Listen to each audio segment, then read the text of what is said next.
I'd like to share my experience, what exactly I go through when I leave the physical body.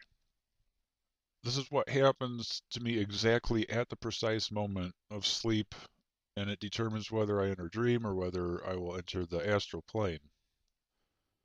A lot of people have no idea, and I even hadn't any idea either until some time ago when I was able to participate consciously the entire way out of phase with the physical body.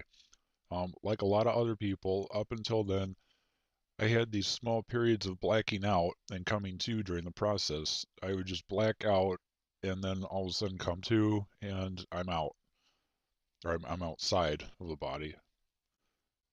So other people have less problems than I have had, but the process itself, for everyone, it's usually always the same. So this particular video is about my experience, and it's for those of you who I suspect have already familiarized yourself with this phenomena already, so we're skipping the basics.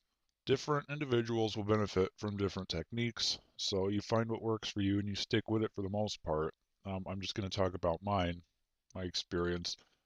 I've kept it very simple, my description and what I go through in my process. Don't complicate things. I have two basic conditions. I just call them condition A and condition B. My condition A is after finally being able to relax, as rare as that is for me, I've entered what I call condition A. I'm able to feel the heartbeat in each part of the body. I draw specific attention towards those parts, and then finally in the whole physical body in its entirety. A very, very relaxed state. Your brain has gone from alpha to kind of a beta state. The mind is also clear, and if the mind is narrating your way through it or it's daydreaming, then you are not even in the state yet. So my condition A is very relaxed, beta brain waves, and your mind's clear too. Your mind's relaxed. Then I have condition B. This is basically just going deeper from my condition A, and I'm able to feel myself sink with every exhale of my breath. And this is pretty much my technique. So essentially, the main focus has shifted from heartbeats to breathing, although both are somewhat present together and you're aware of them the entire time anyway. Um, and as I've used from the beginning, I was taught in an Eastern discipline to use the breath, and I started with what you would call the fourfold breath.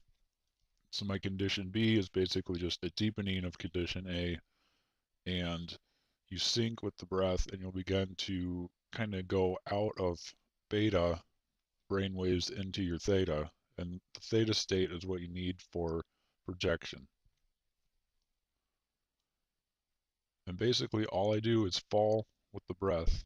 I've used this breathing technique to facilitate this cataleptic state, what you call sleep paralysis, and it works pretty exceptional for me, so I've agreed with myself upon its exclusive use from here on, pretty much, as I've mentioned.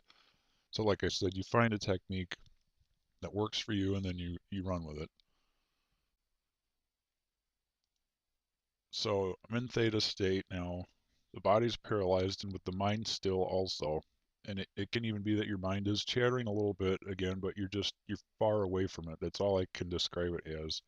Your consciousness isn't really, you're not so much paying attention to what your mind is starting to dream about. You might get those hypnagogic images, but you're not paying attention to them. You're paying attention to everything the mind isn't doing.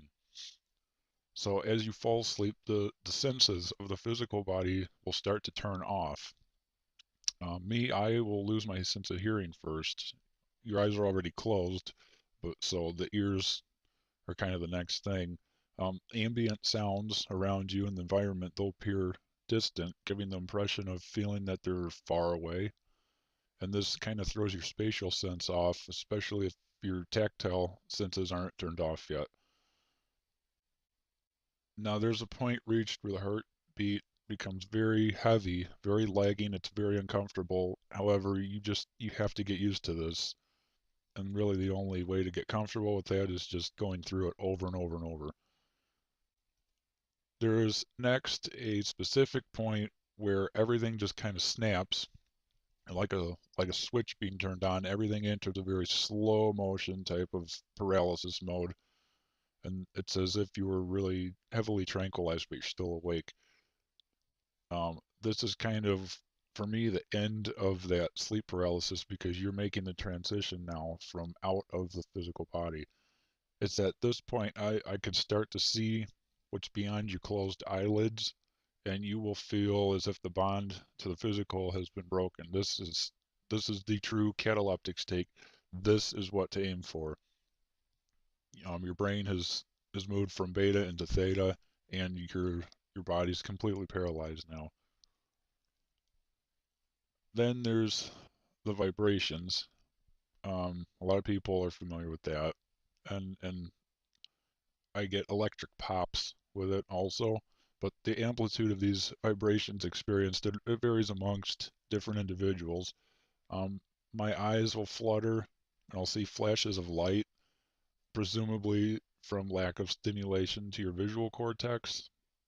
Um, but whatever the case may be, what you may see past your closed eyelids will not be accurate in corresponding to the world around you if you are dreaming or if you have let the chattering mind influence you with expectation. This is key to understand. There's a deep psychological issue here that we need to understand. Experience can only teach this. This is how you learn the consciousness phases, locations, and can receive impressions from both the dreaming mind and from the astral world, actually there around yourself, outside of you. So it seems I have found the nexus for myself, the exact spot where your frame of mind will determine the locale or location of focus the consciousness wants to phase into. If you're trying to imagine what's behind your closed eyes, or if you're dreaming, ideas and scenarios will infiltrate your focus. If any of this happens in the slightest, then you'll phase into a lucid dream. If one remains clear and keep the mind still from thoughts, then you will phase into the location of the astral.